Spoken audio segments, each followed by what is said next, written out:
Follow the flicker of lanterns through the labyrinth of horrors past and present. Behind every glow is a guide, an artist shaping the shadows. This is Working the Fright Shift. Clock into Working the Fright Shift, the gateway between imagination and fear, with your host, Ted Doherty. Hey everybody, I'm your host Ted Doherty, and tonight we have part 2 of my interview with Ken Parks as he returns to the spotlight to unravel some secrets behind themed terror. But first, let's dim the lights and examine this week's Horror Blueprint. The Horror Blueprint, the art behind the fear. I am opening the case file on one of the most infamous creations in horror history. The Exorcist, a novel that became a bestseller, a film that became a phenomenon, and a cultural impact that continues to haunt us over 50 years later. Now, there's full documentaries on this subject, but just like our other episodes, this is just going to be a fun overview. But in 1971, author William Peter Blatty published The Exorcist, inspired by a real 1949 case of alleged demonic possession he had heard about while at Georgetown University. The novel was not just a horror story. Some call it a theological exploration. Critics praised its seriousness, and readers ate it all up. It became a bestseller and sold millions of copies. Blatty actually won $10,000 on the Groucho Marx quiz show You Bet Your Life in the 1950s. That prize money gave him the financial freedom to pursue writing full-time, eventually leading to The Exorcist. Now, Blatty once said, "I didn't set out to write a horror novel. I meant it to be an apostolic work, one that would either strengthen one's faith or lead one to it." Blatty adapted his own novel into the screenplay, which ensured his creative intentions stayed true to the book. William Friedkin, who had just won an Oscar for The French Connection, was chosen to direct the film. Friedkin's documentary-style realism presented the possession as if it was really happening. Apparently, Friedkin insisted on using actual medical equipment and real doctors for the hospital scenes. The famous arteriogram sequence was so realistic, it was reported that audience members actually fainted. So it wasn't from demons, but it was from the medical gore. The screenplay streamlined the medical sequences, emphasized the realism, and really leaned into the shocking imagery. Friedkin's vision, he didn't compromise. He wanted audiences to feel as if they were watching something disturbingly real. There were some issues regarding the casting. Warner Brothers wanted stars, but both Friedkin and Blatty insisted on relative unknowns. Well, the final cast included Ellen Burstyn as Chris McNeil, Linda Blair as Regan, Jason Miller as Father Karras, and Max von Sydow as Father Merrin. It's stated that Jack Nicholson auditioned for Father Karras, but Friedkin thought he was too cool for the role, and Shirley MacLaine was originally considered for Chris McNeil before Ellen Burstyn landed the part. This gamble paid off. Their performances grounded the supernatural horror in human realism. The production was grueling. Fires destroyed sets, accidents injured cast members, and rumors of a curse spread. More on that in just a second. Makeup legend Dick Smith, known as the godfather of makeup, created groundbreaking prosthetics and effects. Regan's terrifying transformations, her spinning head, levitation, decaying skin, that was all Smith's genius. The iconic vomit scene apparently used Anderson's split pea soup, chosen because it looked more disgusting than anything else tested. And well, if you're in the California area, Pea Soup Anderson's was always an awesome stop during a long road trip. Friedkin pushed his actors to extremes, sometimes apparently firing guns on set to elicit genuine fear. The result was a film that felt raw, dangerous, terrifyingly authentic. Regarding the idea of that curse, a mysterious fire destroyed the entire McNeil house set, except for Regan's bedroom, which delayed filming for weeks. Reports suggest up to 9 cast and crew members died during production or before the film's premiere. That's pretty hardcore. Ellen Burstyn suffered a permanent spine injury when a stunt went wrong. Linda Blair and other actors were hurt during violent possession scenes. It's reported that Friedkin kept the set refrigerated to capture visible breath, leading to illness and discomfort among cast and crew. Actor Jason Miller, Father Karras, was approached by a real priest who handed him a medallion and ominously warned that the devil will seek retribution against you. Beyond the set, theaters reported fainting, vomiting, and even heart attacks during screenings. Some religious leaders claimed the film itself carried demonic influence. Some of these stories were intensified by Warner Brothers marketing, but the number of accidents and deaths gave the rumors credibility. There's a cultural context to all of this. The film's subject matter, possessions, demons, faith, they made audiences more receptive to supernatural explanations. The Exorcist curse has become part of horror folklore, usually mentioned along other cursed films like Poltergeist and The Omen. So who knows about all the cursed stuff, but it is pretty creepy to think about. The movie was released in December 1973, and The Exorcist shocked audiences. Some cities tried to ban it. Religious groups condemned it.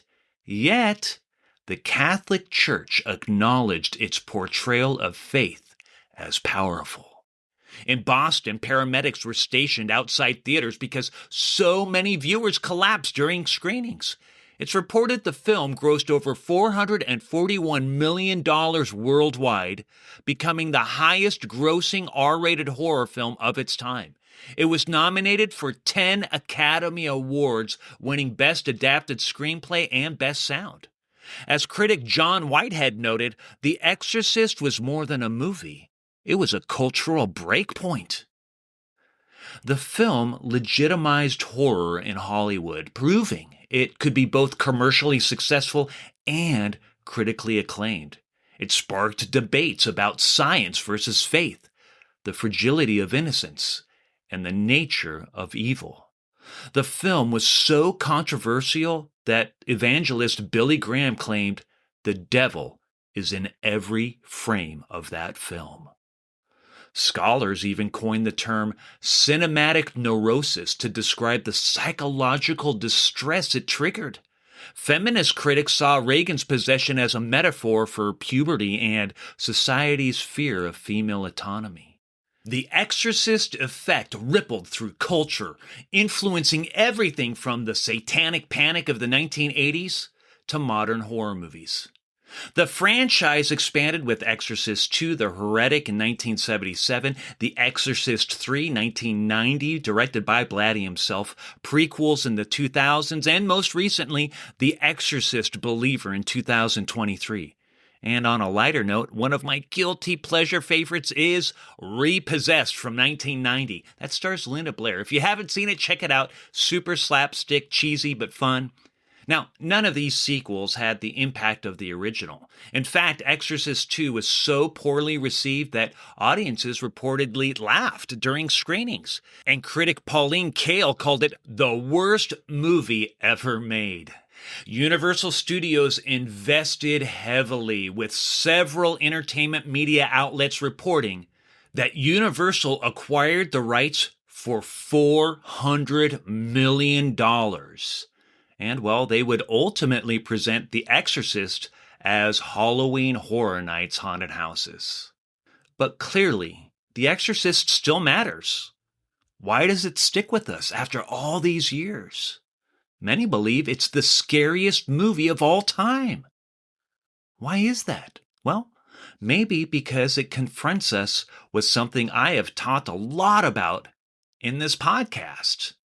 Throughout all of our different episodes, a movie like The Exorcist confronts us with primal fears, the loss of control, the fragility of reason, and the possibility that evil is not a metaphor, but reality, and it confronts our faith. Friedkin once said, The Exorcist is about the mystery of faith. It's about the unknown. Like I said, it shocked audiences, challenged institutions, and redefined horror. It's not just a film. It reflects on our own deepest anxieties. And well, maybe that's why that after 50 years, The Exorcist still urges us to say, "The power of Christ compels you." The Exorcist, deeply engraved into the horror blueprint. I hope you dug this week's horror blueprint, but we are changing gears to our returning fear architect, Ken Parks, the current Vice President of Creative Development for the Six Flags Entertainment Corporation of Corporate Planning and Design. If you joined us for part one, well, you'll remember that Ken's story began in the world of theater before he became one of the most influential creative voices in Knott's Berry Farm and really, I believe, theme park history, shaping iconic shows like The Hanging, performing across the park, and helping bring the award-winning, game-changing Ghost Town Alive to life. Now in part two, we shift from the stage to the fog, because tonight we dive deeper into Ken's attraction work at Knott's Scary Farm, the overall approach to the event, the mazes, how legacy, lore, and character informed creative decisions, and how projects like Origins, The Curse of Calico wove together decades of Knott's Scary Farm ghost town mythology. We also explore his professional insights on the past, present, and future of Halloween theme park events. So brace yourself as our conversation continues with an absolute fear architect. Fear architects, crafting worlds of terror. After Ghost Town Alive debuted, fast forward to 2019, Origins, The Curse of Calico debuted, something we all got to work on together. And Origins weaves together elements of Ghost Town Alive, The Hanging, Ghost Town Scare Zone into one cohesive mythology. And, well, you oversaw that whole thing. How did you approach blending those threads into a single narrative? And maybe what challenges or surprises came with unifying decades of Scary Farm folklore? It's a big story, and it really starts with being at the park. And one of the things that was happening, we were getting, of course, more and more competition for the event. We were competing for people's dollars, and so there was this thought of, when I would go to other events. Many times they felt like, oh, it's a haunted event, but it's still the theme park, right? The theme park still has its identity, but the event feels like, okay, there are haunted attractions at this theme park. And so, in talking with John Cook and I were talking and kind of thought, what we have here is something that no one else has, that you go into this park at night and it has there's a moodiness to it, right? And that's just inherent. Even if you had none of the decor or lights, it still would kind of be a little creepy and a little off-putting. And so what if we leaned into the idea that the park becomes the attraction, and we approach the entire park as a haunted theme park, so that when you go into areas, that the mazes now reflect what the theme is in those areas, versus just just plopping down something. Well, we have a space here and we want to do a space maze, so we'll put it on the boardwalk, right? And so to try and connect it all. So as we were all working together, the designers, Daniel and Gus and John, and all there at the same time that we were working together, we were approaching things that way of, okay, let's then make sure that the theme of the mazes in the boardwalk matched the theme of the scare zone. And so at that point I thought, well, it might be interesting to try and do a living or an unliving land where everything is all connected, so that the scare zone now has a justification of why it's there, and it's connected to the maze, that's then connected to any shows, and that could be connected in some way to food and to merchandise offerings too, so that it becomes, this complete experience.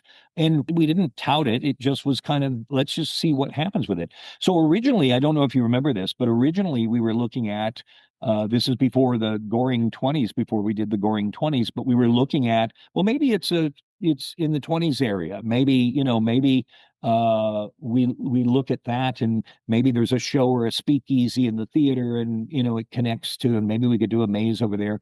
And it just looked like we weren't going to have the budget to do that. And so I, one day thought, well, wait a minute, we've got this great story that Ted came up with years ago on the internet and has become the story. Right? It was the unofficial official story. Everybody was talking about it, the design. We were all talking about it, but it was because you had put together this story over the years of the curse, and I think you had used things that you had seen, but it came from you. And so I remember thinking, well, what do we do? Why wouldn't we do that? Why wouldn't we put this living land idea together there and then solidify the story once and for all, so that we now have, this is canon. This is what it is. So I remember calling you and saying, hey, I think we want to do this.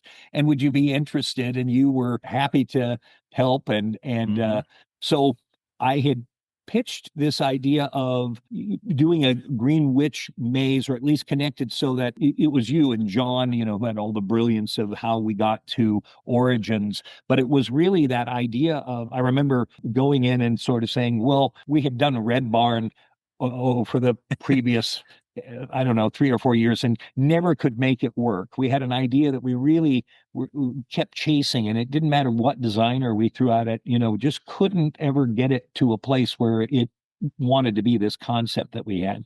And so I remember going into a meeting and saying, I think we're going to skip Red Barn this year, and we're going to do a Green Witch themed maze. And there was a bit of a, we've done it, and I don't blame them, right? I was like, okay, it didn't feel fresh, just when hearing it, kind of said like that without a pitch.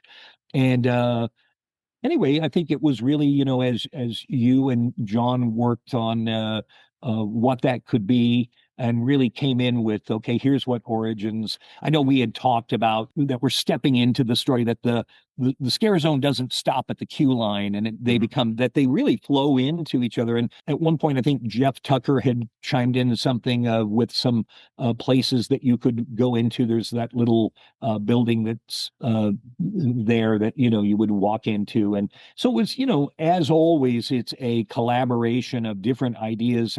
But the key to it was really that you and John really nailed it with what Origins wanted to be, and became a love letter, also to the event and to the story.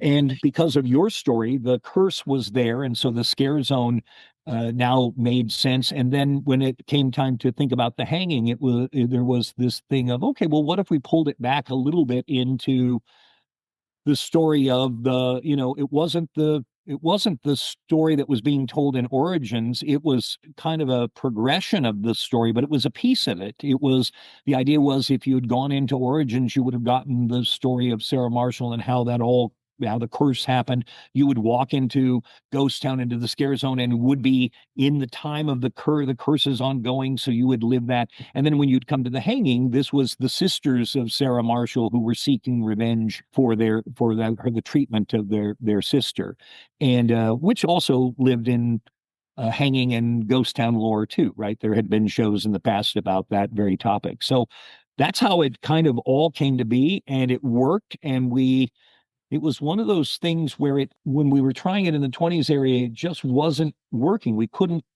quite get it. And it became Goring 20s and became this great thing. And that is really a fun environment over there too. But at the time, we just couldn't make it work.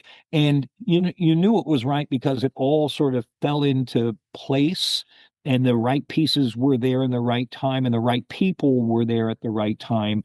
And I think it's one of the things, I don't know about you, but it's one of the things I really am the most proud of. If I thought about anything that I was connected with in some small way at Scary Farm, and there have been so many brilliant people. Oh my gosh, you're standing on the shoulders of giants. And to think that, okay, that was a concept that worked and felt like it came together fairly easily. And there's so much brilliance in the origins. Oh my gosh, it's just so brilliant, you know. And thank you so much for all of that. Oh my gosh. Yes, it's a big highlight for me. And then speaking of turning the entire park into the attraction itself, there was something else that we worked on together. 2023, we worked on the 50th anniversary of Oh Knott's yeah, Scary Farm. yeah. And that was another huge highlight for me, just being part of all of that. But now that a little bit of time has kind of passed, what are some fond memories when you think back to the 50th? Well, the mere fact that that I would in any way this kid that was in the Central Valley of California and came to Knott's Berry Farm, and then as a teenager and young adult came to Knott's Scary Farm, and that somehow, in any way that I would be a part of the 50th, right, and the weight of all of that, and with any of these things, I've done a couple of these celebration experiences, whether it was at Kings Island 50th or at Not Scary Farm for the 50th. There's a lot of weight that's on it because you want it to be the how everyone wants to celebrate it, and you know that you won't get. There's just not enough space and time, so it won't. You won't get everybody, but you try to get something that at least everybody can look at and kind of have a little bit of nostalgia, but also not send it backwards, right? Not sort of you're at least you're progressing. And so that I think was the approach of, when we looked at the chilling chambers. And, once again, that was you and John, and I think Gus was Hmm. in with Yep. you on that. Yep. And, that idea of, okay, how do we pay tribute and how does it make sense to somebody who's never come to the event and Hmm. still is entertaining? And then for those like ourselves have a long history with it, that we're paying tribute to that as well and honoring those who came before us and hopefully inspiring those that'll come after, right? Yep. Yep. So I thought you guys hit the right note with that. The keeper, I thought, was a brilliant idea, and I loved all of that. Getting Seymour's family Hmm. involved, and all of that was really special. Looking at Cinema Slasher, which that to me was said hit the note of, okay, we're not going back. We're going to constantly be trying to do new things. The lantern, which we had worked on for a couple of years, but then we held off on it so that it would be ready for the 50th. And, Gus Kruger was certainly very instrumental in Hmm. all of that. There were moments of sweating, is anyone going to buy one of these? And is it going to be Yeah. enough? And is it going to work? And I think it, felt pretty good for what it was. And then the legacy store, which was great because it allowed, I think, some of our partners in merch to do some of their best work. Carl just did some Hmm. amazing things, and it gave them a platform and a space to be creative. I think it also opened some eyes to, hey, people really do, you can have a themed, immersive environment in a shopping experience, and people really gravitate towards that as well. There was just there was just so much love about everything that was done. And I'm sure you could ask anybody, and there'd be all kinds of different opinions on what was successful and what wasn't. But you do know that at least the people that were placed in charge of trying to present something worthwhile for the 50th everybody came from a place of love for that event and what it meant to them in their lives, not only their creative lives, but just as a part of their being on the planet. So anyway, Absolutely, totally agree. Thank you so much for sharing that. Just a couple more questions and we can sure. wrap it up. Thinking about the various shows at Not Scary Farm that you were involved with throughout the years, Birdcage, Hanging, everything that you've done. You've been at the center of some very unforgettable show moments over the years. Are there any particular performances or audience reactions, backstage memories that you could look back and still make you smile? Well, I think as a whole, it makes me smile. There's so many wonderful moments, and some of them are just small and just simple things. There's just I think about just being backstage at the Birdcage Theater. And, one of the things that I don't think many people know is that the the theater is there, and then when you walk out the back door, there isn't a green room or there isn't an extension of a backstage. What you're seeing on stage is kind of it, and then you walk outside, and there's a patio covering, but that becomes your green room, and then you have some dressing rooms, but they're a hodgepodge of, one of them is an old ticket booth that used to be out at the front Yep. gate, and that becomes so there's nothing glamorous at all back there, but there's something so charming about it. And that idea, there's this one small heater that's hung up on the rafters that everybody on the gathers around because it's the only heat out there as you're waiting to do the show. And so there's just moments like that that are just simple, right? That you just love, and laughing together. The hanging always presented something new, some new challenge, or there would be something that would be in the news, and you would think, gosh, we've got to get that in. We got to get that in tonight. And working, with all of the wonderful people that worked there over the years, and coming up with those things, and hearing the audience. Oh gosh, we an hour ago this wasn't even an idea, and here it is, and people responding, and just the really the friendships that I have made, and the people that have been a part of my life. And I get to go. I'm lucky that I get to go every year. And I was there last year, and Otis came up, excited to see me, and the bride was excited, and it just is that it's just about the people and the community. And I just feel so lucky to have ever been allowed to in any way be a part of that, right? And that's always at the forefront of my thinking with any of this stuff that we do, that I am of service to those people and to that event. And that's how I approach any of it. It's so little to do with my ego, because this is a much bigger thing than any of us. So I check my ego at the door a lot. That's beautiful. Thank you so much for sharing that, Ken. Now, I have a much kind of broad, bigger question. It's a Okay. two-parter. You've worked across theater, live shows, full-scale Halloween events. When you step back and you look at the big picture, what are the core principles or philosophies that guide your approach to themed entertainment? What do you believe audiences are truly seeking when they walk into an experience that you've helped create?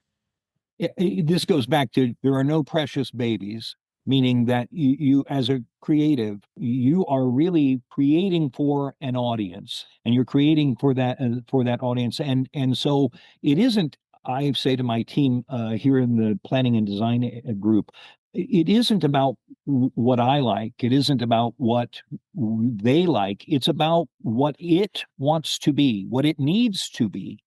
And so the audience, the guests play a large part in that, right? You want people who have worked so hard for their dollars to come to your experiences and feel like they can see where their money was spent, that it is a quality. You have taken the time and honored them to think about every aspect of this, so that it is a quality experience for them, so that they feel good about coming to it and want to come back. And so that really, I think, drives, it's really all about the guests and listening to what, makes them happy and what they want. Once again, you can't ever get everybody, but the hope is to try and get everybody, right?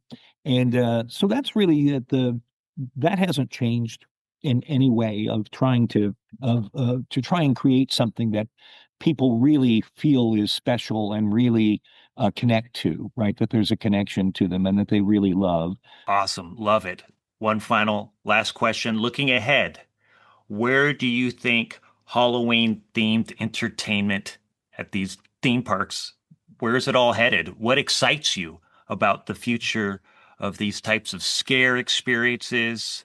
And what do you hope creators, people like you, yourself included, continue to explore, reinvent? Well, I think that technology is advanced in such a way since you and I have been doing all this. You can't you kind of look back and kind of think, oh my gosh, the tools have just gotten better and better, and I think that will continue. It isn't though, as you know, it isn't about that the tool, the toy, the brand new electronic toy is cool. It's the story. The story will always be first and how you use that. But I think that's what's exciting is that, as long as we keep wanting to create great stories and good experiences that the audience can relate to, and we get these incredible technological advances that can help us tell the stories better, and that can engage the audience. I think that's what's exciting. I also love that I love where Halloween has sort of come from. It just has become this huge thing. And so, for a lover of Halloween to kind of, you never want to be the guy that says, well, I was into Halloween before it was cool. I just love that it's just that everybody wants to be a part of it and everybody's trying. And that has raised the bar of experiences. I think, competition and wanting to have something just be the best thing ever, and to have all of these people, whether it's home haunters, theme park experiences, live shows, all of these things that are, trying to create something that is meaningful and connects with the guests and with the audience, but also, raises the bar. We all are fans, so we all watch what everybody's doing, and it just makes your game better. And so that's I never see that changing. I think that's what I think is great, is that that's happening and it's only going to increase. That's my hope for anybody that wants to do this, is that I'm excited. I always get excited to go to people's stuff and see what people are doing. And so that's my hope, that it just keeps going. What a wonderful way to end it. Ken, thank you so, so very much for working the fright shift. Ken, thank you so much for sharing your time, your stories, your insights with us. Hearing directly from somebody who has shaped this industry from the inside out is a rare privilege. And Ken delivered a full-brain sandwich of perspective, packed with the kind of wisdom only lived experience can provide. And talking with Ken and the other fear architects in past episodes, living legends that I hope all of you have found to not only be entertaining, but genuinely educational and deeply inspirational. I know they've been an inspiration for me. So again, big thanks to Ken and all of our other fear architects. Thank you for sharing your stories. And for you listeners, thank you for tuning in and joining me on this journey. I really hope you enjoyed it. Let me know. I want to hear from you. Let others know. Help spread the word if you dug it. But now, I'm going to take you into a space where I trace the influences that still guide my creative decisions and echoes of the past. Echoes of the past. The origins of scare experiences. Tonight, I want to begin with a question that sits at the heart of every haunted attraction ever built. What is it about fear, real, visceral, pulse-pounding fear, that we willingly seek out when we know we're safe? Why do we line up, buy tickets, and step into darkened hallways designed to terrify us? More importantly, how do creators like me use psychology, real research psychology, to shape those experiences? Well, tonight, I'm creeping my way into the psychology of fear in haunted attractions, why we love it, how it works, and how it shapes the future of the industry. There's whole books written on this stuff, so this is just scratching the surface, but I want to start with the basics. Humans love controlled fear. Sociologist Dr. Margie Kerr, one of the leading experts on fear and a friend of mine, writes in her book Scream, released in 2015, that being scared significantly makes people feel better. She explains that fear, when experienced in a safe environment, can trigger a powerful cocktail of adrenaline, endorphins, and dopamine. It's the same chemical rush that we get from roller coasters, skydiving, or extreme sports. She also said when we choose to be scared, our bodies respond with a surge of energy that can feel euphoric. And that is the key. Choice. When we choose to enter the haunted house, we choose to step into the darkness. And because we know we're safe, our brains interpret the fear as thrilling rather than threatening. This is the same psychological mechanism behind roller coasters. You strap in, you climb that first hill, and your brain knows logically that you're safe. But your body is convinced you're about to die. And that tension between safety and danger is where the thrill lives. Haunted attractions operate on that same exact principle. They're roller coasters without tracks, emotional thrill rides built from sound, light, narrative, and anticipation. But here's the part most people may not think about. The psychological experience of a haunted attraction, I believe, begins way before you step inside. I've always felt it starts with marketing. When you buy a ticket to an event like Universal Studios Halloween Horror Nights, you're already primed. If they announce a haunted house based on Terrifier, Art the Clown, well, you don't need anybody to explain why that's scary. You've probably seen the movie, or at least seen Art the Clown. If you've seen the movie, you felt the discomfort. You've squirmed in your seat. So when you see that character on a poster or in a teaser trailer, your brain immediately recalls that emotional memory. You're already nervous. You're already excited. You're already anticipating the moment you come face to face with Art the Clown in real life. That is psychology doing its job. Now compare that to another event like Knott's Scary Farm, which leans heavily into original concepts. They don't have the luxury of pre-existing intellectual property. So what do? Well, they announce maze titles early, they release artwork, they drop teaser trailers, they build a sense of mystery and dread around something you have never seen before. But here's the challenge. If the concept is too esoteric, if the message isn't clear, the anticipation can turn into confusion. And confusion is the enemy of fear. The projects that I work on, well, we try to make the haunted house themes easily understood.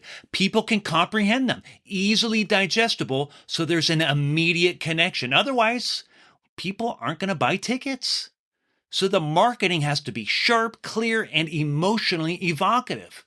It has to tell you something terrifying is coming, and here is why you should be afraid of it, even if you don't know yet what that something is. And when it works, it creates that same psychological blend of excitement and dread that keeps people coming back year after year. So let's talk about what happens once guests actually arrive to the Halloween theme park event. Well, if the park is doing its job, the anticipation doesn't stop at the gate.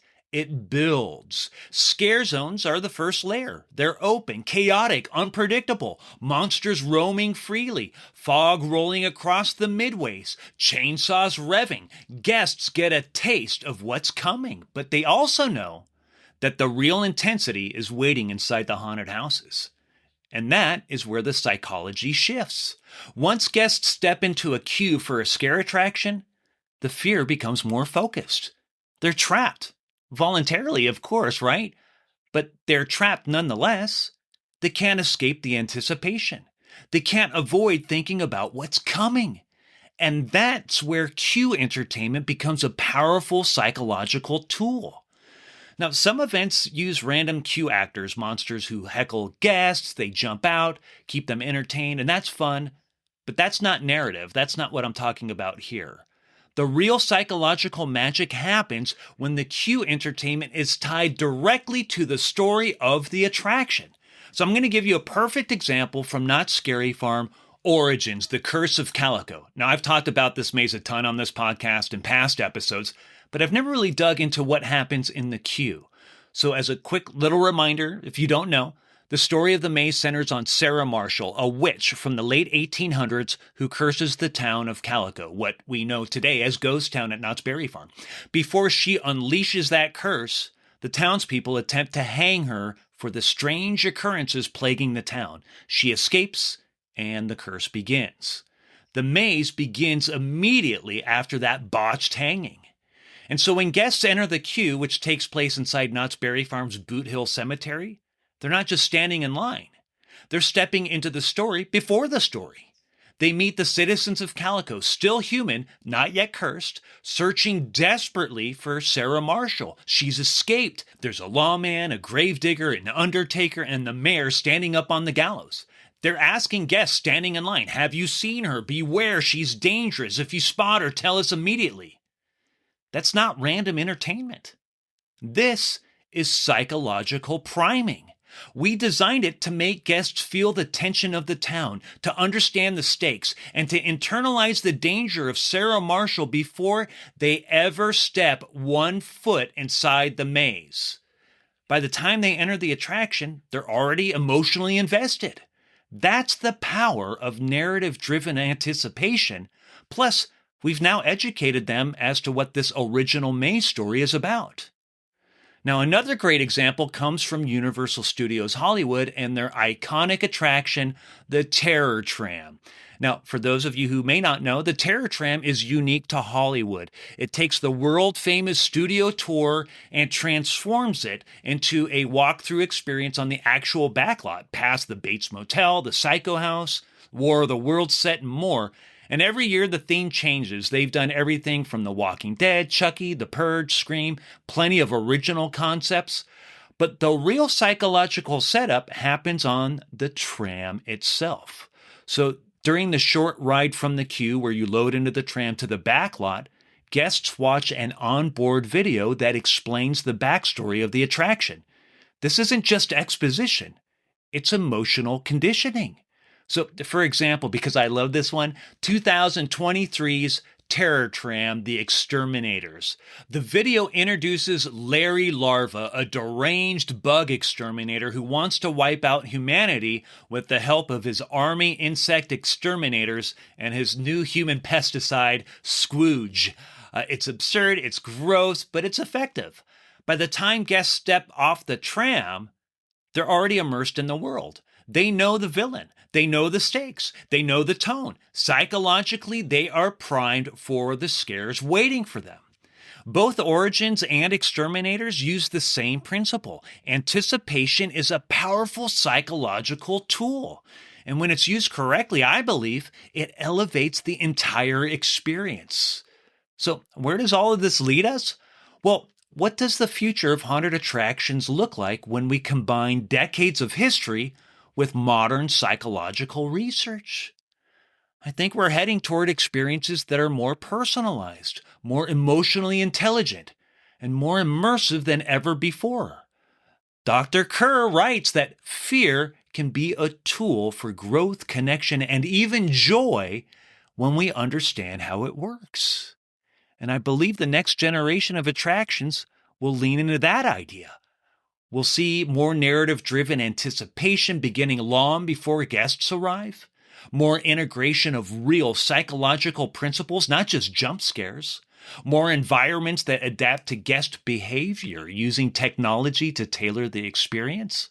Because at the end of the day, haunted attractions aren't just about scaring people.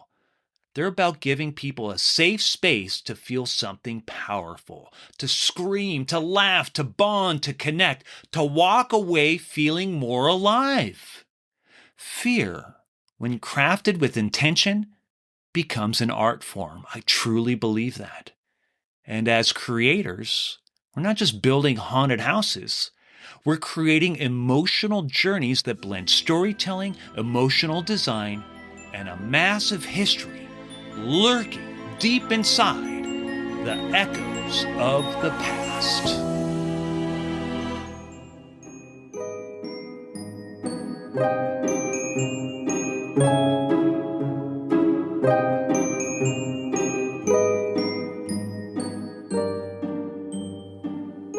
And just like that, the lights dim on another shift. Huge thanks to our fear architect, Ken Parks.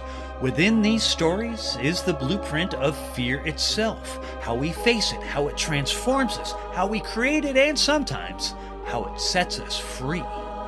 If you liked what you heard, do us a favor and tell a friend to tell a friend. Give us a good review, 5 stars, and help spread the word.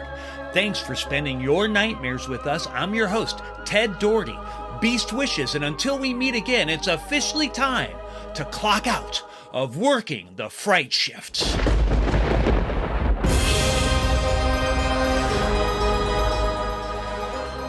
Working the Fright Shift is written and produced by Ted Doherty. No portion of this recording may be reproduced, distributed, or transmitted in any form or by any means without the prior written and express permission of the producer.